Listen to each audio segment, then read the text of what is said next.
السلام عليكم الاخوان، كي داير لاباس عليكم؟ نتمنى تكونوا بخير وعلى خير.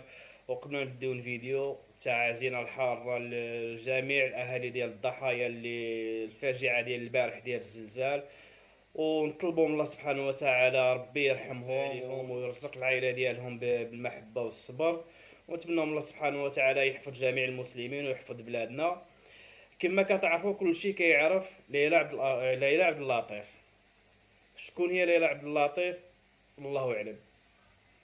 مع من تابعه الله اعلم. وشنو بان لكم بالفيديو اللي كانت خرجت من قبل على هزات ارضيه اللي قالت نادي الضرب المغربي؟ يعني واش بان لكم في هذا الشيء هذا؟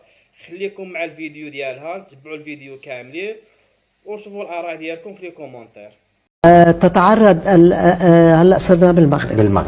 تتعرض المغرب إلى هدة أرضية سيشعر بها معظم سكان المغرب، وتسبب حالة من الهلع والخوف وبعض الأضرار. المهم الاخوان، كما شفتوا معنا جميع الفيديو، تبعتوا معنا الفيديو، خليونا التعليقات ديالكم وخليونا الاراء ديالكم في التعليقات باش نشوفوا هذا الشيء وشنو بان لكم فيه. تبقاو على خير.